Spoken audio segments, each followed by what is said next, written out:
The twos of the tarot correspond with the concept of duality.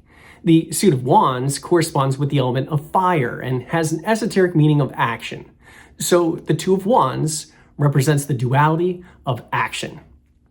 Hello, I'm Michael J. Auger, creator of the Allcento Tarot. The suits of swords and wands deal with harsher and harder energies than the softer suits of cups and discs. While the two of swords represents deliberation between two conflicting thoughts, the two of wands demands that it is now time to take action. Fight or flight. Stay or go. But procrastination and stalling is no longer an option. In the Marseille-style tradition, this card features two similar straight wands that overlap to make an X, similar to a crossroads. There are flowers that bloom both upwards and downwards, suggesting that there are advantages to be found in either action we take, but we must act. The two of wands in the Minchiati tradition of the tarot features a fox and stork from one of Aesop's fables. As the story goes, a fox wants to play a trick on the stork, so he invites the stork over for dinner and serves a delicious smelling soup. However, he serves it in a broad, shallow dish, and the stork can only dip the end of his beak in it, so he goes hungry while the fox laps up the soup with delight. The stork decides to turn the tables on the fox and invites him over for dinner in return. The stork serves soup in a tall jar with a narrow neck. The stork can drink the soup easily, but the fox can only lick around the rim of the jar. The moral of the story is that if the action you take is to play tricks on others, then you can expect tricks to be paid back in kind. Arthur Edward Waite was primarily focused on the creation of the major arcana cards of the deck he created with the artistic help of Pamela Coleman Smith. And so Smith had more artistic freedom creating the minor arcana cards. Waite's divinatory meaning for the two of wands contradicts itself with interpretations of sadness, suffering, disease, and mortification, but also riches, fortune, and magnificence. He seems unsure as to how to interpret the duality of opposite forces. However, Smith's illustration is more assured. Her depiction of this card features a tall merchant who stands between two staffs. He holds on to the staff before him with one hand and holds a globe in the palm of his other hand. The design suggests a lord overlooking his dominion.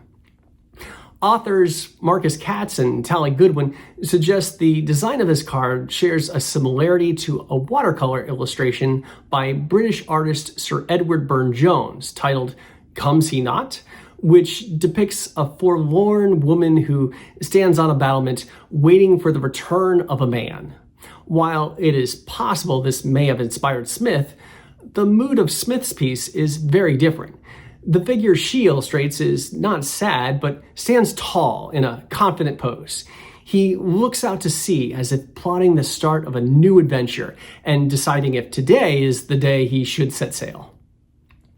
Reversed aspects of this card warn of taking dangerous risks. However, upright, this card represents the necessary ignition needed to get things going.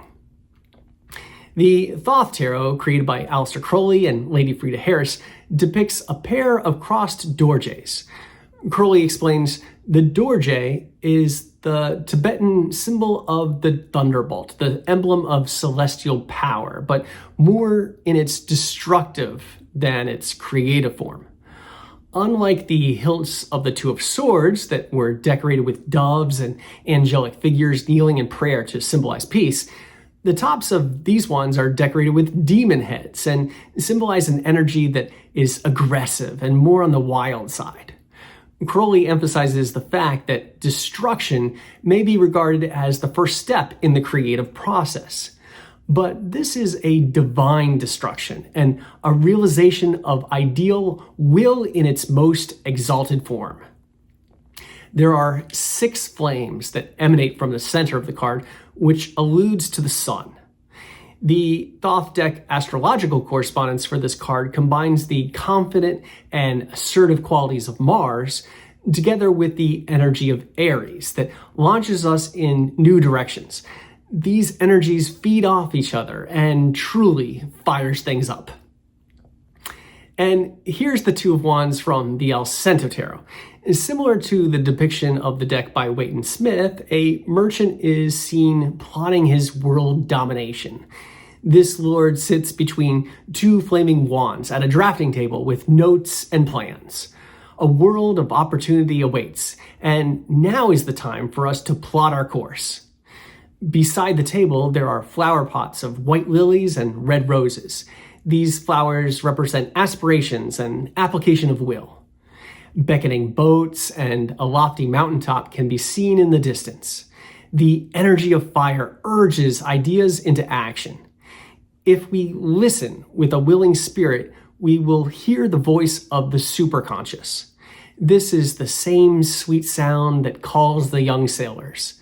It is possible that some hesitation will need to be overcome so that we may heed this call. There is sorrow in leaving the safety of home, but duty calls and adventure awaits. Our adventure through the cards of the tarot will continue next with the Two of Discs. Please like, subscribe, leave a comment, and share this video to show your support. As always, I also invite you to visit my website, offbeatartwork.com, where you can schedule tarot readings and browse and collect my strange and unusual paintings. And until next time, brightest blessings on your spiritual journey.